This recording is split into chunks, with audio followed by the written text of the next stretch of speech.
오늘 말씀의 제목은 죄의 기원과 성도의 태도라는 제목으로 말씀을 나누겠습니다.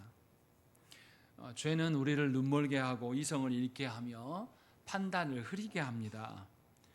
반면에 우리는 하나님은 거룩하시고 하나님께서 죄를 미워하시며 또 그 죄를 진노로 벌하시는 것을 잘 알고 있습니다.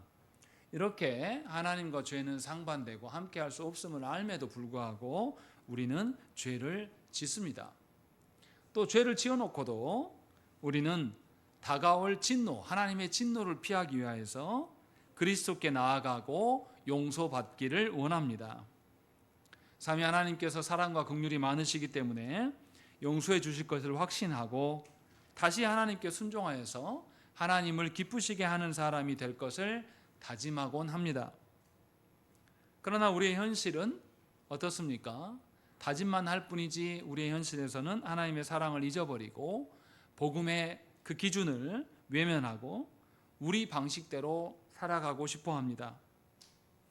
왜냐하면 이처럼 죄는 나쁜 것이고 하나님이 싫어하시는 것이며 하나님의 진노를 불러일으키시는 것임을 알매도 불구하고 죄가 우리를 유혹하고 끊임없이 죄가 우리를 강요하기 때문에 우리의 삶에는 죄와 늘 뒤범벅되어 있는 삶을 살아갑니다.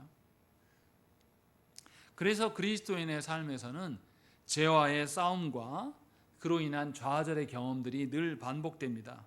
그래서 우리는 이 죄가 도대체 어디서 왔을까 늘 고민하기도 하고 또는 나의 죄를 덮기 위하여서 다른 사람의 책임으로 돌리거나 다른 사람의 탓으로 전가하는 경우가 굉장히 많습니다. 또는 다른 사람과 비교해서 비교적 내 죄는 별거 아니야 라고 하면서 내 죄를 정당화시킬 때도 많습니다. 그러나 이것은 모두 다 어리석은 생각과 행동이에요. 그래서 어거스틴은 고백론에서 뭐라고 말하냐면 죄를 짓는 이유가 무엇인가 라고 했을 때 도둑질하고 나쁜 짓을 하는 데에서 오는 쾌감 때문이라고 말합니다. 죄가 항상 비이성적이고 우리 자신을 파괴하는 것이지만 우리는 죄인이라서 죄를 사랑하기 때문에 늘 죄를 짓는다라고 어거스틴은 말했습니다. 오늘 우리가 하이델베르그 3주일차 6문, 7문, 8문에서 살피고자 하는 것은 이 죄의 근원이 도대체 무엇인가, 그리고 또 하나는 죄의 근원이 바로 그렇다라면 이 죄를 우리가 믿지 않는 자들에게 적용할 때와 또 우리에게 적용할 때 우리에게 합당한 태도가 무엇인가를 살펴보려고 하는 것입니다. 그러면 이제 죄에 대해서 한번 살펴보십시다. 먼저 우리가 생각을 해봐야 됩니다. 여러분들 저도 예전에는 물건을 잘 안 사가지고 택배를 기다리는 즐거움이 뭔지를 몰랐습니다. 그런데 최근에 보니까 알리에서 중국에서 엄청 싸게 뭘 팔더라고요. 그래서 제가 몇 개를 사본 적이 있어요. 중국에서 오니까 빨리 안 와요. 한 일주일 막 걸립니다. 사보니까 어때요? 기다려져요.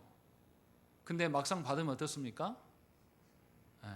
에이씨, 싼 게 비지떡이네 하면서 좀 그렇단 말이죠.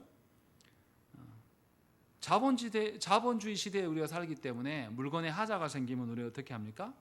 당연히 판매자에게 반품을 요청합니다. 그리고 환불받는 것이 정상적인 일이에요. 그런데 인간의 본성에게도 그렇게 할 수 있는가?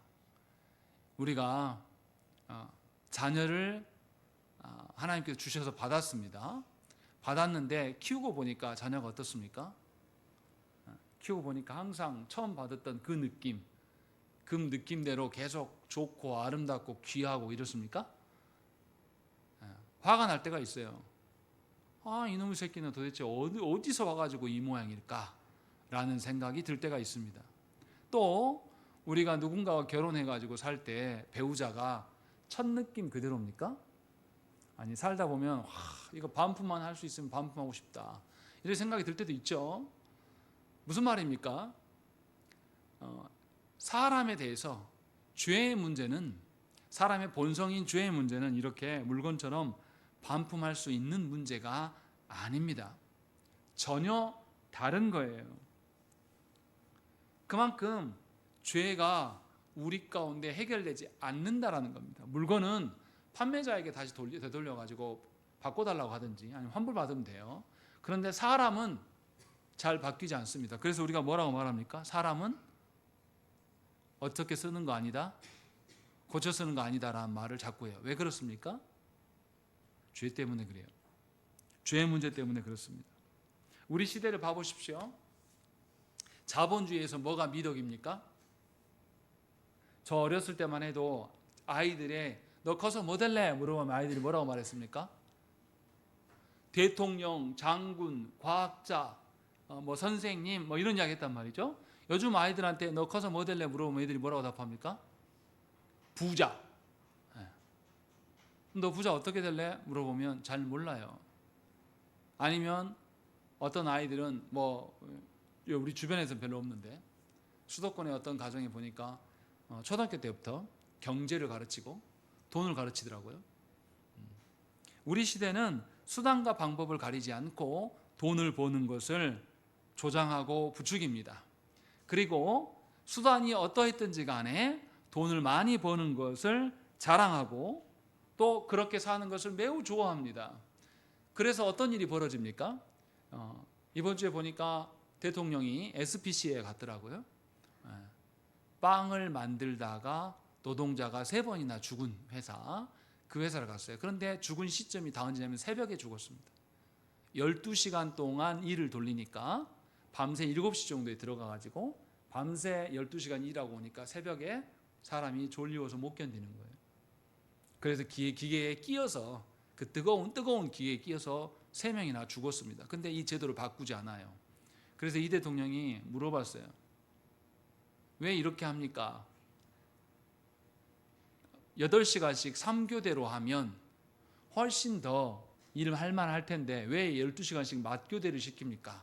그러니까 말을 안 합니다. 혹시 이런 거 아니냐고. 12시간씩 시켜야지만 임금이 어느 정도 생기고 그래야 사람 구할 수 있는 거 아니냐라니까 대답을 안 해요. 그게 맞는 거죠. 8시간씩 시켜서는 월급이 안 되니까 사람이 구이지 않아요. 그러니까 사람을 죽여서라도 12시간짜리를 계속 돌리고 이것을 바꾸지 않습니다. 한 번 죽은 게 아니라 벌써 3명이나 끼어서 죽었는데도 바꾸지 않습니다. 그리고 법적으로 아무 문제 없다고 말해요. 이것이 우리 시대의 악함입니다. 돈 있는 가진 자들은 노동자들을 죽여서라도 돈을 벌면 그만이고 노동자들은 돈의 노예가 되어서 삶이 파괴되고 자기의 목숨까지 잃더라도 죽어도 괜찮아요. 그래서 전 정부에서는 뭐라고 말했습니까? 한 주에 노동시간을 뭐 말도 안 되는 그 시간들을 하면서 그렇게 시켜도 된다라고 말하면서 이것을 법적으로 허용해 줘야 된다라는 그런 일들을 짓거린 것이죠. 그런데 놀랍게 그런 사람을 우리 국민의 절반 이상이 지지하고 대통령으로 뽑아준 겁니다. 우리 시대가 얼마나 타락했는가를 보여주는 거예요. 그래서 우리 시대는 전부 다 재벌되기를 원합니다. 세계의 웬만한 나라들 중에 재벌이란 단어가 없어요. 영어로도 재벌이란 단어가 없습니다. 그래서 우리나라 말 그대로 재벌이란 단어를 그대로 영어에서도 그대로 재벌로 씁니다. 그만큼 한국 사회는 돈 중심의 사회이고 돈이라면 사람이 죽어도 괜찮을 정도의 상황입니다. 그래서 우리 시대의 언론들이 재벌을 찬양하고 추앙합니다. 얼마나 이게 심각한 겁니까? 제가 무슨 말을 하려고 하는 거냐면 이렇게 타락한 우리의 타락상은 죄의 문제를 좋은 일로 둔갑시키고 죄의 어떠함으로 인하여서 살아가는 것, 다른 사람의 생명까지도 먹어치우면서 살아갈 수 있게끔 만드는 것이 죄의 문제입니다. 이러한 인간의 타락은 우리 시대만의 일이 아닙니다. 노아의 홍수 사건을 잘 생각해 보십시오.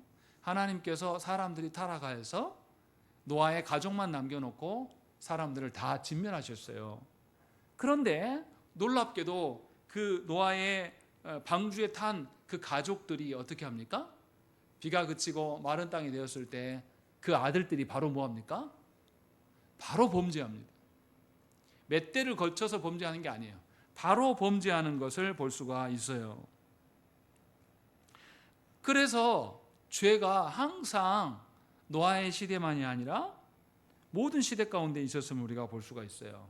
바울도 로마서 1장부터 3장에서 인류의 타락이 얼마나 심각한지를 설명합니다.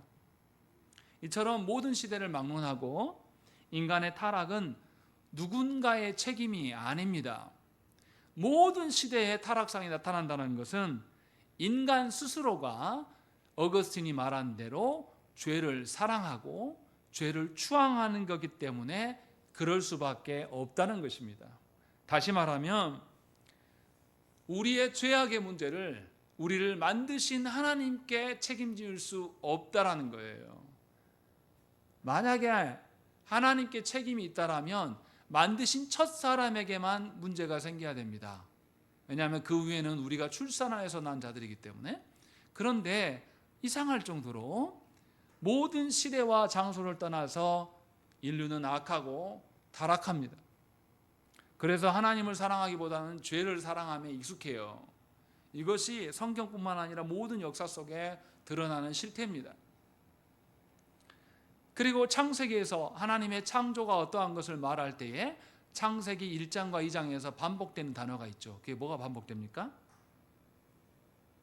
하나님이 창조해 놓으셨고 보시기에 좋았다. 좋았단 말은 선하단 말이에요. 이것이 계속 반복됩니다. 그리고 창세기 1장 31절에서는 다 모든 것이 이루어졌을 때 마지막에 그냥 좋았다라고 하지 않아요. 뭐라고 그럽니까? 심히 매우 좋았다라고 말씀하신 거죠. 그러니까 하나님이 창조하실 때는 창조하신 그대로 모든 피조 세계가 동작하고 있었다. 그래서 하나님이 보시기에 심히 매우 좋았다라고 말씀하고 있는 거예요. 다시 말하면 피조물, 창조된 것들과 하나님과 온전한 조화를 이루고 있었다라고 말하고 있는 거예요. 그리고 아담과 하와도 그 중에 하나로 선하게 창조되었고, 특별히 사람은 뭐로 창조하셨습니까? 하나님의 형상대로 창조하셨다라고 성경은 말합니다. 그래서 에베소서 4장 24절 말씀에 하나님을 따라 의와 진리의 거룩함으로 지으심을 받은 새 사람을 입으리라 라고 이야기를 합니다. 바울은 하나님의 형상에는 참된 의로움과 거룩함이 포함된다고 말씀합니다. 아담과 하와는 태초부터 하나님과 바른 관계를 맺고 선하고 거룩한 관계를 유지하도록 창조되었습니다. 하나님과의 그 바른 관계는 다른 피조물과 맺으신 관계하고 완전히 달라요. 아담과 하와에게만 하나님과의 언약 관계가 설정이 되고 또 하나님을 사랑할 수 있고 아담과 하와만이 하나님과 교제할 수 있어서 하나님의 영광을 맛보고 하나님을 찬양할 수 있는 그런 특권을 그들에게 부여하셨습니다. 다른 피조물들에게는 하나님을 찬양한다든지 하나님의 영광을 맛본다든지 하나님의 그 어떠함에 감사한다든지 이렇게 할 수 있도록 허락하지 않으셨어요. 아담과 하와는 분명하게 이러한 선한 목적을 위해서 창조되었고 그렇게 창조되었기 때문에 태초에 이 두 사람은 하나님과 서로와 교제하는데 아무런 장애물이 없었습니다. 그래서 창세기 2장 말미에 뭐라고 적혀 있냐면 아담과 하와가 벌거벗었지만 부끄러움을 느끼지 않았다라고 성경은 분명하게 밝힙니다. 정리하면 이런 거예요. 지금까지 한 말을 정리하면 모든 시대와 장소를 보니까 인간이 다 동일하게 타락했더라. 한 사람도 빠짐없이 모든 시대 가운데 타락한 자가 나타난다 라는 거 한 가지. 또 그리고 하나님의 창조 기사를 보니까 1장과 2장을 보니까 하나님이 창조하신 원래 기능대로 보시기에 좋게 창조되었고 아담과 하와도 하나님과 교제하는데 아무런 문제가 없을 정도의 창조했다라는 것을 우리가 알 수 있습니다. 정리하면 우리의 타락의 책임을 하나님께 물을 수 없습니다. 아브라함은 창세기 18장 25절에서 세상을 심판하시는 하나님의 정의를 고백합니다. 하나님의 심판하심이 마땅하다라는 거죠.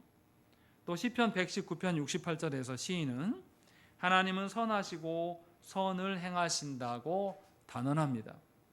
우리가 문제인 것이지 하나님 문제가 없다고 계속 말하는 것이고, 시편 106편 1절에서도 하나님은 선하시고 공의롭기 때문에 우리는 여호와를 찬양하고 여호와께 감사해야 될 것들을 촉구합니다. 이처럼 성경의 모든 것을 뒤져보면 하나님은 선하시고 영원하시고 불변하시고 인자하심을 알 수가 있어요. 그리고 하나님은 모든 선의 근원이시기 때문에 누구도 악이나 잘못으로 하나님을 비난할 수 없습니다. 우리의 범죄와 그 범죄의 결과로 드러난 우리의 비참함과 사망의 그늘에 놓이는 것은 순전히 우리의 책임인 것이지 하나님께 푸념할 수 있는 그런 성격이 아니라고 성경은 말씀하고 있어요. 심지어 벨직 신앙고백서 13장에서는 아예 대놓고 이야기합니다.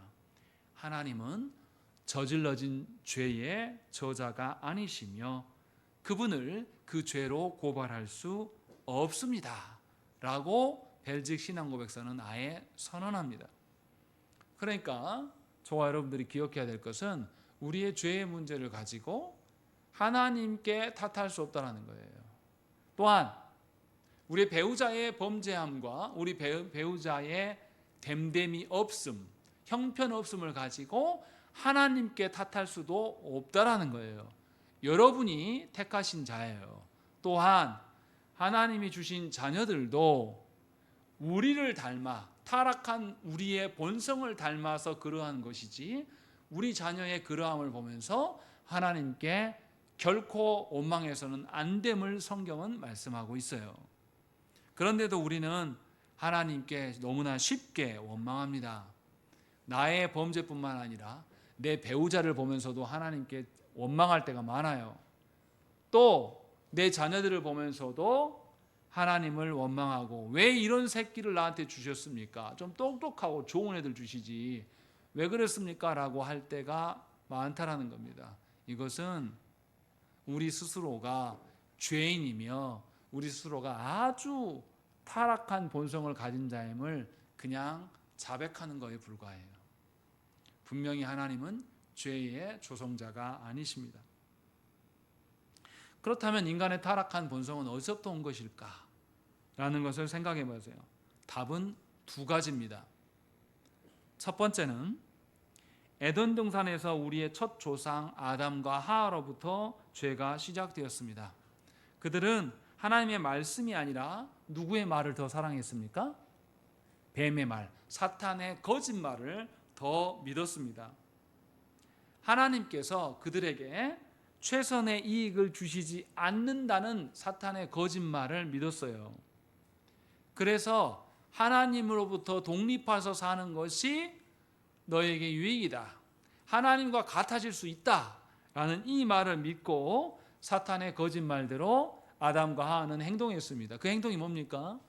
선악을 알게 하는 나무의 열매를 하와가 자신도 먹고 자신의 남편에도 먹게 했다는 것이죠. 그래서 하나님께 불충하고 타락했습니다. 또 그들의 타락은 불순종으로 계속 반복적으로 이어졌다는 것이죠. 이처럼 모든 인류의 죄와 비참함은 아담과 하와의 타락으로부터 기인한 것입니다. 그들은 하나님의 선한 창조 세계에 악과 반역을 가져왔습니다. 그러니까 우리들 중에 하나도 빠짐없이 하나님과 이웃을 미워하는 데 매우 능한 자들이에요. 가르쳐주지 않아도 우리 자녀들은 욕을 잘합니다.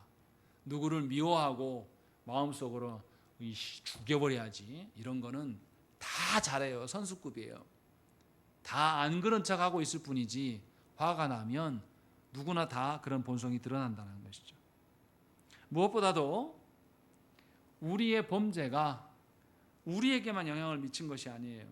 아담과 하와가 죄에 빠졌을 때 온 인류가 함께 타락했습니다. 결과적으로 모든 인간은 죄 가운데 잉태되어서 태어납니다. 그래서 우리가 아까 불렀던 시편 찬송 108장 거기에도 나오지 않습니까? 시편 51편에 시편 51편은 다윗이 밧세바와 간음했을 때 나단이 질책하고 난 뒤에 고백한 시입니다. 거기에서 다윗은 아주 특징적인 것을 보여줍니다. 자신의 죄에 대해서 하나님을 절대 비난하지 않습니다.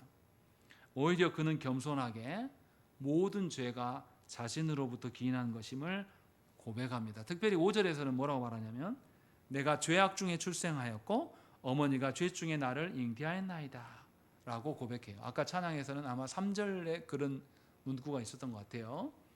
그렇게 나타납니다. 여기서 이제 오해하지 말아야 될 게 있어요.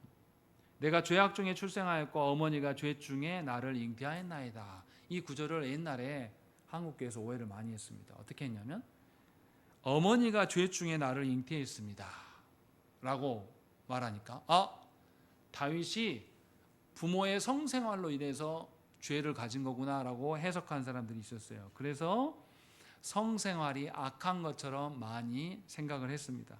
그런데 다윗이 고백한 죄 중에 잉태하였다라는 것은 죄의 유전을 말하는 것이지 성생활이 악하다고 말하는 것이 아닙니다. 성경에서 성생활은 선하고 거룩한 것이라고 말해요. 절대로 악한 것으로 여기지 않습니다. 다만 하나님이 주신 그 성을, 거룩한 성을 우리는 어떤 용도로 씁니까? 하나님이 정해놓은 용도 안에서만 쓰는 것이 아니라 결혼 제도 바깥에서 이 성을 쓰려고 하기 때문에 우리의 타락한 본성 때문에 성이 더럽혀진 것이지 성 자체가 더러운 것은 아니라는 것이죠. 분명하게 모든 인간은 아담과 하와가 타락한 이후로 말미암아서 이렇게 죄된 본성을 가지고 태어납니다. 이것을 우리가 뭐라고 말합니까? 원죄라고 말합니다. 원죄는 온 인류를 타락시키고 오염시켰습니다. 벨릭 신앙고백서 15장에서 뭐라고 말하냐면 어머니의 자궁에 있는 유아조차도 죄로 감염되었다라고 이렇게 말씀합니다. 이것은 다윗이 말한 시편 51편 5절에 있는 말씀과 똑같아요. 죄 가운데 잉태되었다라는 의미와 같은 것입니다. 그래서 우리는 태어날 때부터 원죄를 가지고 태어나기 때문에 모든 인류는 죄를 짓습니다. 그래서 우리가 기억해야 돼요. 우리의 죄된 본성이 문제예요. 그게 뿌리고 우리의 죄는 죄된 본성으로 기인한 열매입니다. 그러니까 열매를 고쳐야 됩니까? 뿌리를 고쳐야 됩니까? 뿌리를 고쳐야죠. 우리의 죄된 본성이 변화되지 않는 이상은 우리의 죄의 문제가 해결됩니까? 안 됩니까? 또 다른 죄를 또 지을 거거든요. 그러니까 우리의 죄된 본성이 하나님 앞에서 고쳐지지 않는 이상은 우리는 계속 죄의 문제를 달고 살아가는 거예요. 그러니까 교회 안에서 하나님 앞에서 죄의 문제를 다룰 때는 우리의 죄된 본성 자체를 다루는 것이지 우리가 하나하나 범죄한 것 가지고 하나님 용서해 주세요, 마세요, 용서해 줬으니까 괜찮아 이런 게 아니에요. 그거 용서했다고 해서 우리가 범죄하지 않는 게 아닙니다. 우리의 죄된 본성을 가지고 씨름해야 되는 것이죠. 그것을 지금 이야기를 하는 겁니다. 그래서 우리 자신에 대해서 우리 스스로 확신하면 안 돼요. 나는 선하고 나는 할 수 있다라는 것은 우리의 착각입니다. 우리는 근데 그렇게 생각하지 않죠. 여러분들 자녀 어떻습니까? 악합니까? 어머니들 한번 대답해 보십시오. 여러분 자녀 악합니까? 선합니까? 악하다고 말하기 싫죠.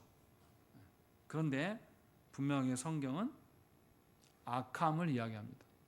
그런데 우리 시대는 뭐라고 말하죠? 우리 시대는 사람이 선하다고 말합니까? 악하다고 말합니까? 선하다고 말해요. 그래서 뭐라고 말합니까? 잘못한 사람에게 가서 뭐라고 상담해줘요? 네 잘못 아니야. 왜냐하면 너는 선하니까. 환경이 그런 거야 라고 이야기를 해요. 그래서 부모들이 자녀들에게 어떻게 합니까?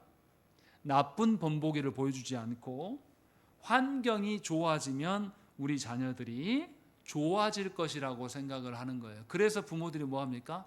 아이고 엄마가 아빠가 너한테 너희 어렸을 때 이것도 못 해주고 저것도 못 해줬어 하면서 눈물바람하는 겁니다. 다시 말씀드리는데 영혼의 변화는 하나님께 속해 있는 것이고 우리의 환경이 그 아이를 변화시키는 것이 절대 아닙니다. 이러한 생각은 우리 시대만 있었던 게 아닙니다. 어거스틴 당시에 유명했던 사람이 있어요. 그 사람이 누구냐면 펠라기우스예요. 펠라기우스도 똑같은 주장을 했어요. 영국의 수도사였는데 이 펠라기우스는 원죄를 부정했습니다. 그래서 아이들이 태어나면 다 선하다고 봤어요. 그러면 왜 아이들이 나빠지냐라고 했을 때 아이들이 나쁜 모델을 보고 따라하기 때문이다라고 한 거예요. 모방 때문에 좋은 본보기를 보아지면 좋아질 것이다라고 생각을 했습니다. 그런데 펠라기우스가 그 주장했던 것들이 우리 시대에도 통용되고 있습니다.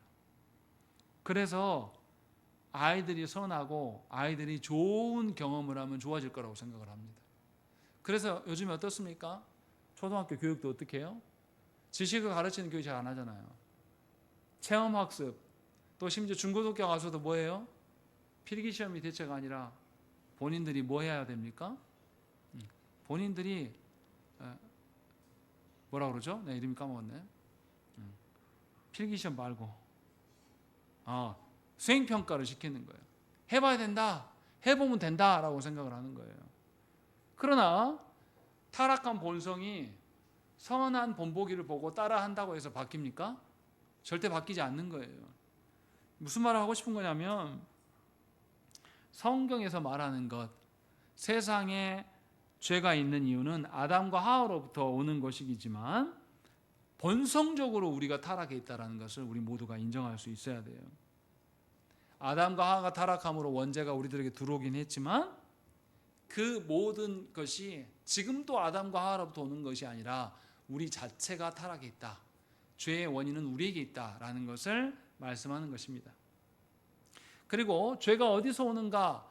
두 번째 대답은 우리 자신과 직접적으로 관련이 되어 있습니다. 인간은 완전히 타락하여 선을 행할 수 없고 온통 악으로 기울어져 있는 사람입니다. 죄는 유전되었고 모든 개인은 죄악된 마음에서 살아갑니다. 그러나 사람들은 항상 자신의 죄 문제를 뭐라고 말하죠? 자신의 죄를 어떻게 취급합니까? 작은 것으로 취급해요. 남의 죄는 어떻게 해요? 큰 것으로. 그래서 누구 죄가 더 약하다? 내 죄가 약하다. 그리고 사람들은 어떻습니까? 나도 죄를 짓고 쟤도 죄를 지었어요. 또 그리고 3자도 4자도 5자도 죄를 지었습니다. 그럼 어떻게 하죠? 야, 우리 그럴 수 있지.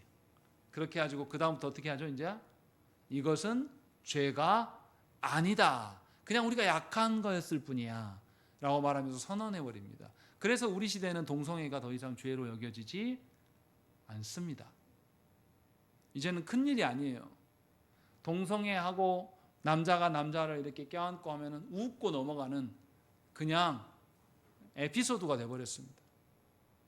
그래서 기가 막혀요. 제가 본 지는 오래됐는데 유튜브에 보니까 레즈비언의 삶을 아예 대놓고 하고 있더라고요.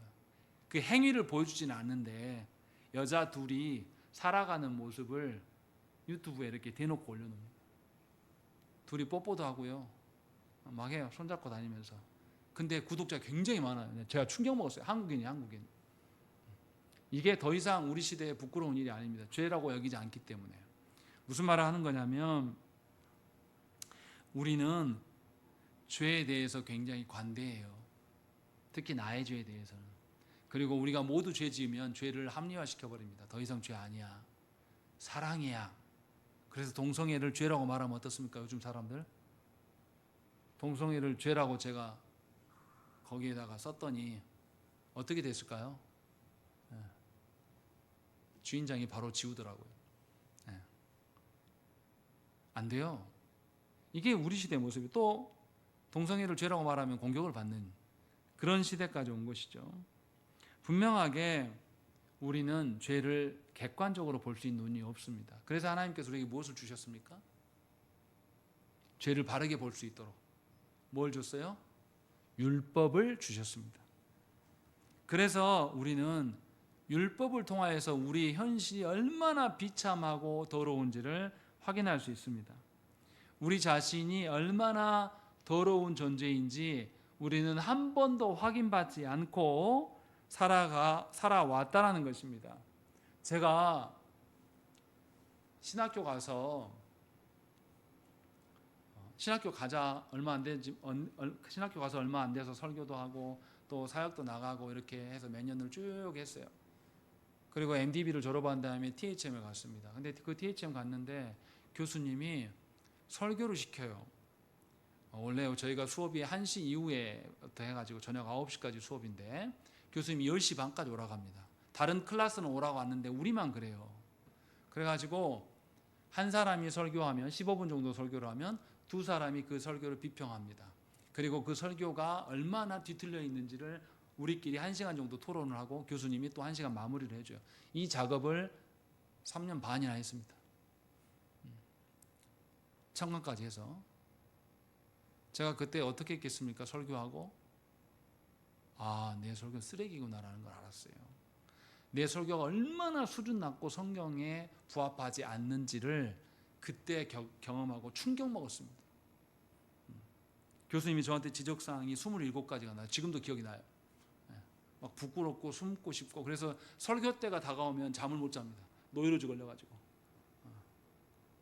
내가 성경이 이렇게 문외한이구나 이렇게 평가를 한번 맞고 보니까 이제 설교를 대할 때에 훨씬 더 신중해지더라는 것이죠. 제가 무슨 말 하려고 하는 거냐면 대부분의 목회자가 자신의 설교를 평가당한 적이 없습니다. MDB 3년 동안 한 번의 기회도 없어요. 그래서 자기가 설교 잘한 줄 압니다. 대부분의 목회자들이 그래요. 제가 이 말을 하는 이유는 우리가 우리의 죄에 대해서 그렇게 생각한다는 겁니다. 객관적으로 여러분의 죄를 딱 벽에 걸어놓고 여러분의 죄악을 객관적으로 평가하면요 여러분들 견디지 못하고 다 떠날 겁니다. 그러나 하나님은 우리에게 율법을 주시면서 객관적으로 우리의 죄를 보라고 말씀하십니다. 우리는 한 번도 자기의 실체가 어떠한지를 폭로당해 본 적이 없어요. 그래서 죄에 대해서 우리는 경각심을 갖지 않습니다. 그러나 생각을 해보십시오. 제가 한 달 전 정도에 식중독에 걸렸어요. 식중독 걸려가지고 되게 아팠습니다. 그 뒤로 제가 어떻게 하겠습니까? 손 씻겠습니까? 안 씻겠습니까? 말하지 않아요. 아내가 이제 시키지 않아도 손 씻습니다. 라면 함부로 막 먹겠습니까? 아니요. 생각을 해봐요. 내가 전기에 뭐 먹었지? 또 전기에는 뭐 먹었지? 생각하고 먹습니다. 그 뒤로 나서 제가 커피 거의 안 마십니다. 일주일에 한두 잔. 뭔 일이 있지 않고서는 잘 안 마셔요. 되게 아파 보니까 이제 다시는 그러고 싶지 않은 거예요. 우리의 죄의 실체를 하나님의 말씀으로 율법의 말씀으로 우리가 얼마나 타락해 있는가를 실체를 제대로 본 성도라면 죄에 대해서 경각심을 갖고 죄의 근처에도 가지 않으려고 할 것입니다. 그리고 어떤 일이 있으면 이게 하나님께 죄가 될 것인가 아닐 것인가 살필 수밖에 없습니다. 그러나 하나님의 그 죄로 우리 자신을 보지 않으면 우리는 기본적으로 우리의 죄를 평가절하하는 게 있습니다. 축소시키는 경향이 있어요. 객관적으로 보지 않아요. 나나 내 새끼들의 죄는 아무것도 아니에요. 아주 작은 것. 그냥 뭐 다시 잘하면 되지. 이런 생각들. 그래서 죄를 뿌리 뽑지 못합니다. 그런데 에스겔 선지자는 우리가 죄된 상태를 뭐라고 설명하냐면 이 골짜기에 뭐가 가득하다고 이야기합니까? 마른 뼈들이 가득하다라고 설명을 해요. 그냥 죽은 지 얼마 안 돼가지고 뼈도 여러분 그거 아십니까? 뼈 안에도 골수가 들어있어요. 그 골수가 들어있을 때는 어떻게 해요? 그 뼈를 삶으면 국물이 뽀얗게 먹을만 해요. 그런데 삶고 삶은 뼈. 예전에 삶고 난 뼈를 개한테 준 적이 있어요. 저 어렸을 때. 근데 개가 뜯어먹고 핥아먹고 뜯어먹고 핥아먹고 몇 달이 지난 뼈, 그 뼈 상태가 어떻게 됩니까? 톡 건드리면 부서져 내립니다. 지금 에스겔 선지자가 오늘 본문에서 하는 것이 그런 마른 뼈들이 가득하다라고 이야기를 해요. 그러면서 뭐라 그래요? 뭐라고 물어봤습니까? 3절에 그가 내게 이르시되 인자야 이 뼈들이 능히 살 수 있겠느냐라는 거죠. 살 수 있습니까? 그렇게 말라 비틀어진 뼈가 어떻게 혼자 살아납니까?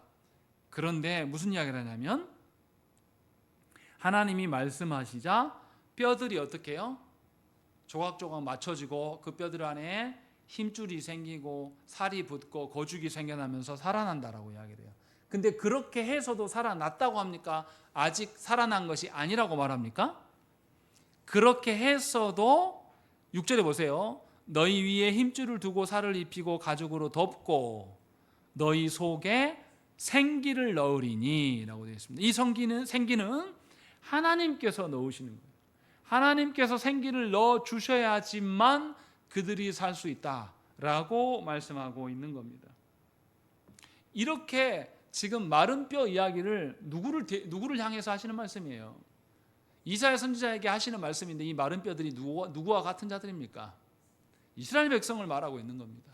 이스라엘의 그 타락상이 이 마른 뼈들과 같은데 이들은 죄에서 돌이킬 수 없는 지경이 되어버렸다. 그래서 하나님께서 저들에게 말씀하셔서 회복하게 하시고 성령께서 오셔서 저들에게 생기를 불어넣지 않는 이상은 저희들은 살아날 수가 없다라고 말씀하고 있는 거예요.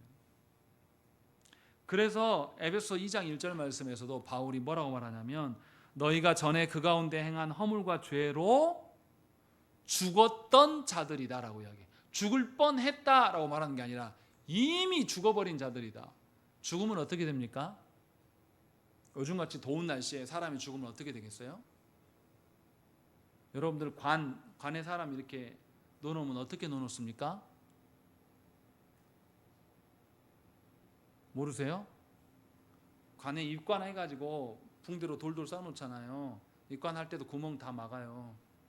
그리고 나서 관에다가 그 입관한 상태 그대로 이것만 넣어놓지 않습니다. 거기에 손뭉치라든지 두루마리 화장지 있잖아요. 이런 걸 통째로 끼워 놓습니다. 왜 그래요? 사람이 죽으면 곧바로 모든 몸에서 물이 빠져나옵니다. 그렇게 안 놔두면 관이 그 썩은 물로 차요. 그래서 그 썩은 물을 흡수하려고 그렇게 두루마리 화장지도 끼워놔요. 한두 개가 아닙니다. 예전에는 사람 장례 치르고 나서 이렇게 시신만 들어가지고 관에 넣고 이 관 태웠어요. 제가 대학 다닐 때 우리 교회 성도님 죽어가지고 들고 갔는데 아버지가 다 시신 넣고 저한테 태우라 그러더라고요. 모르고 들었다가 이 시신 썩은 물이 한번 저한테 확 쏟아져가지고 한번 냄새 맡고 기겁을 한 적이 있습니다. 그런 상태라는 거예요. 우리가 죄로 그렇게 죽은 상태라고 성경은 이야기를 합니다. 이런 자가 스스로 살아날 수 있겠습니까? 이런 자가 자신의 어떠함으로 노력함으로 인하여서 회복될 수 있겠냐 이 말이에요. 이런 자가 스스로 하나님을 향하여서 찬양하고 하나님을 향하여서 영광 돌릴 수 있겠냐 이 말이죠. 그럴 수 없다라는 거예요.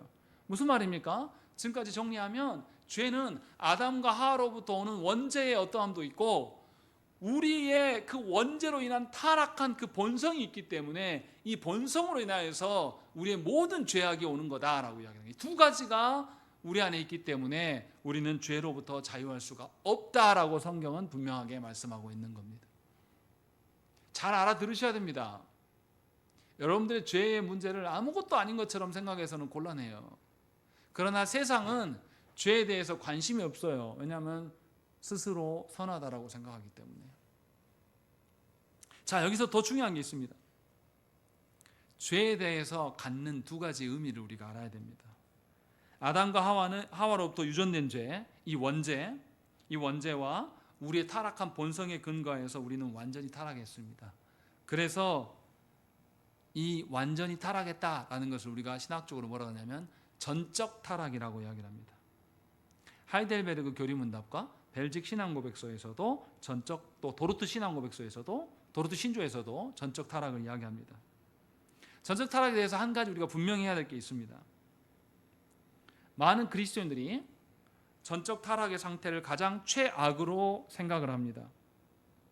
그래서 회개하지 않은 불신자들을 자신보다 더 악한 존재로 여기는 경향이 많습니다. 그러나 이것은 우리의 잘못된 생각이에요. 불신자들 중에 우리보다 더 선하고 법 없이도 살 수 있는 분들이 있습니까? 없습니까? 있어요. 이상하죠? 전적으로 타락했는데 어떻게 그럴 수 있지? 라는 생각을 갖게 돼요. 왜 그렇습니까?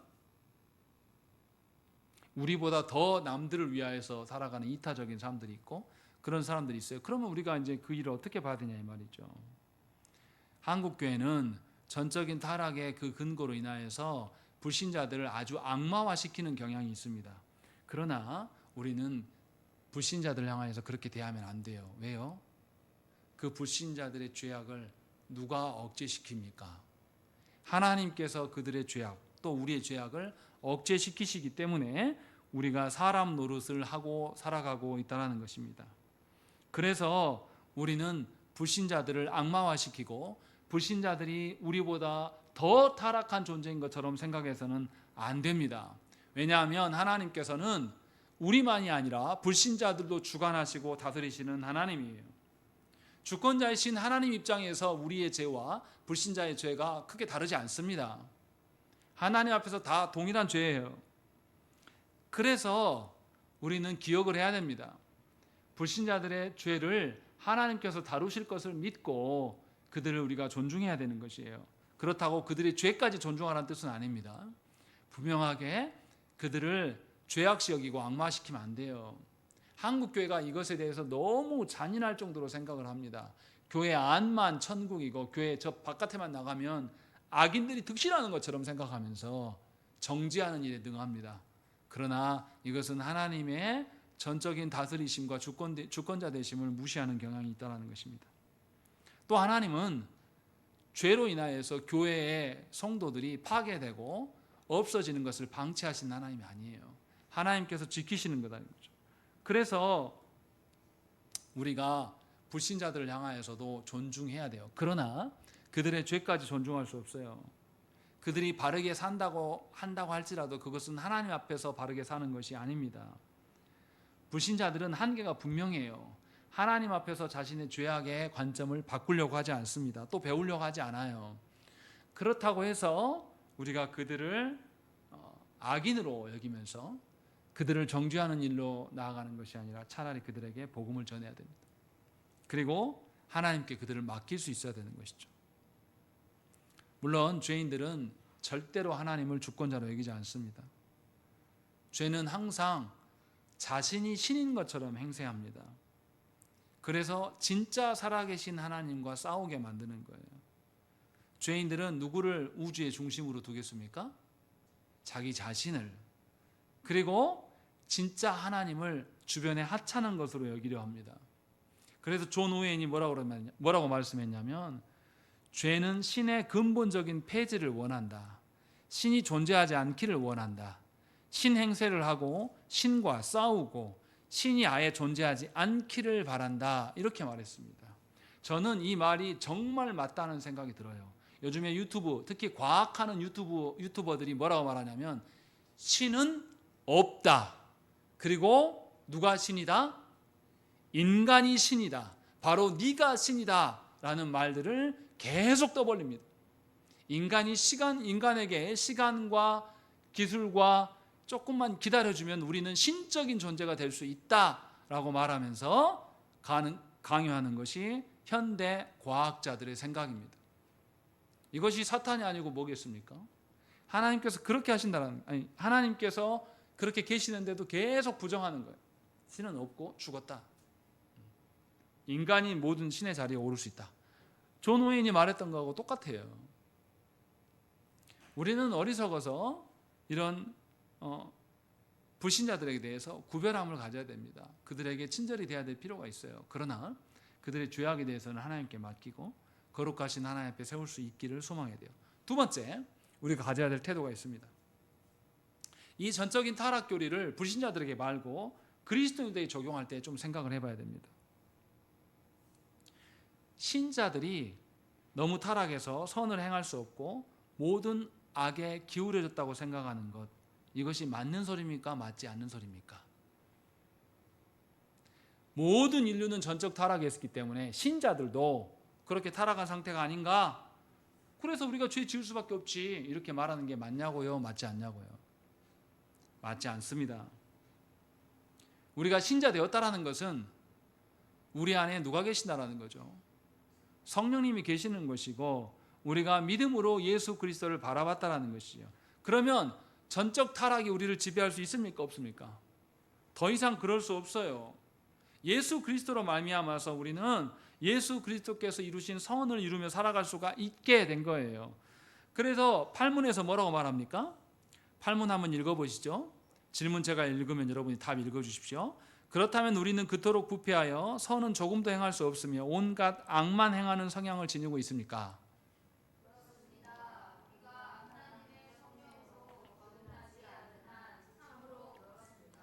거기서 뭐라고 되어 있습니까? 답이 하나님의 성령으로 거듭나지 않는 한 우리는 온갖 악만 행합니다.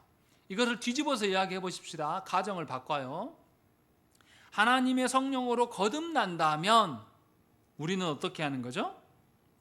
선을 행할 수 있고 악을 끊을 수 있습니다. 이렇게 말할 수 있는 거예요. 다시 말하면 전적 타락이 사실이지만 우리가 성도 되었다라는 것은 성령께서 우리가 그리스도 안에서 살아갈 수 있도록 살리셨다라는 거예요. 그러니까 전적 타락이 동일하게 우리에게 적용될 수가 없습니다. 에스겔 37장에서도 뭐라고 말합니까? 마른 뼈들이었던 그들이 하나님의 말씀으로 그들이 살아나게 되고 그들에게 생기를 불어넣어 주자 그들이 뭐가 됐다고 그랬어요? 10절 말씀 보십시오. 읽겠습니다. 시작.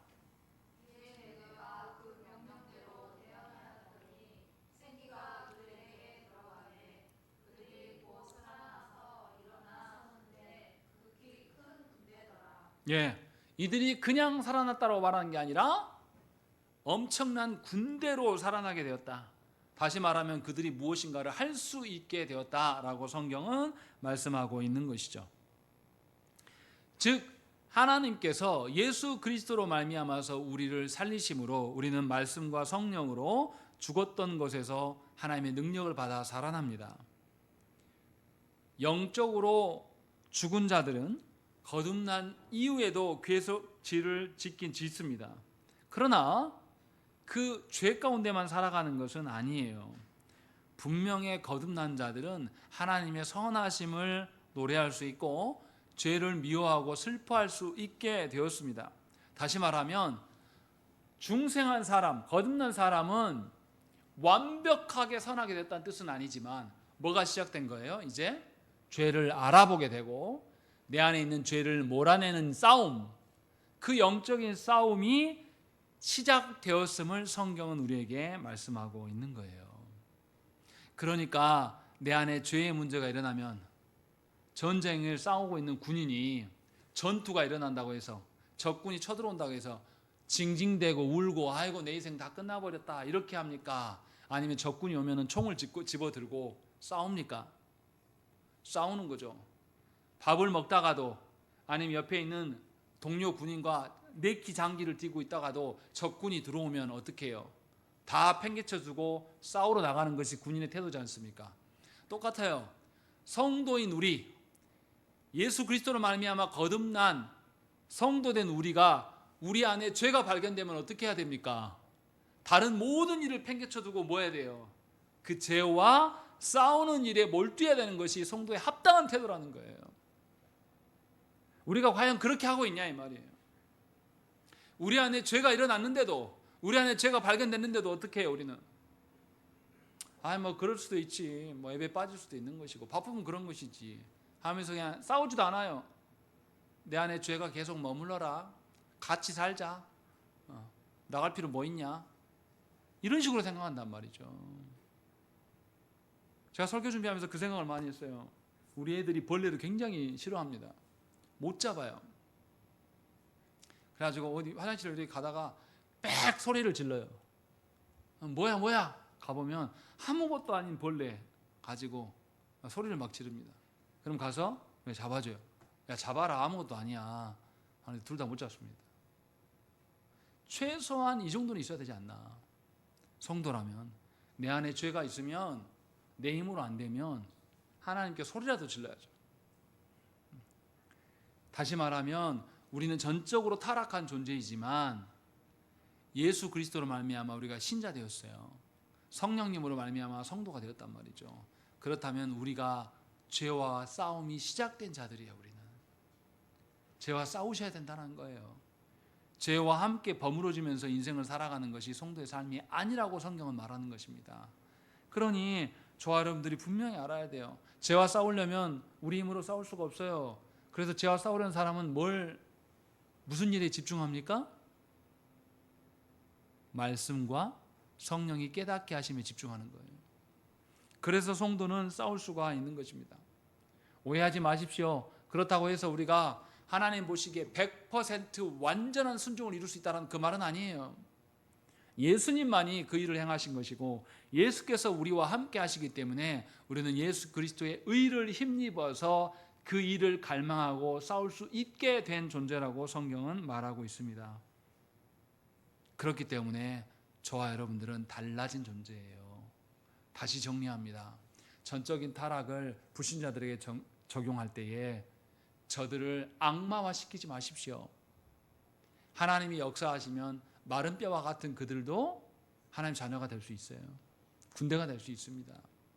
또 전적인 타락을 우리한테 적용할 때 전적인 타락이 우리한테 있지만 우리는 예수 믿음으로 말미암아서 전적인 타락의 상태에 놓인 자가 아니에요. 더 이상 이제는 우리가 그렇다고 해서 완벽하게 죄에서 자유로운 완전 성화된 상태도 아니에요. 다만 우리는 뭘 할 수 있게 된 겁니까? 죄와 싸울 수 있는 상태가 된 거예요. 이게 얼마나 감사한 일입니까? 우리의 죄의 실체를 말씀으로 통해서 보았기 때문에 이제 죄를 우리 안에 그대로 둘 수 없게 되었음을 알게 되는 것입니다. 그러니 구원의 문제, 죄의 문제를 우리의 행동의 결과로 처리할 수 있습니까? 없습니까? 그럴 수 없어요. 그러나 예수 그리스도로 말미암아서 우리 안에 죄의 문제가 해결될 수 있는 여지를 본 것이죠. 우리가. 그래서 구원과 죄의 문제를 발견할 때마다 우리는 모든 영광을 하나님께 돌리게 되고 하나님을 찬양하게 되는 것입니다. 성도는 죄와 싸우는 자들입니다. 부디 하나님이 주신 말씀과 성령으로 죄와 싸워서 이기는 삶을 살아가시기를 빕니다. 그래야 해서 여러분들의 삶 가운데 여러분들의 입술 속에서 죄를 이기는 그 기쁨과 승리의 기쁨을 하나님께 영광으로 돌리시기를 간절히 축원합니다. 우리 함께 기도하겠습니다.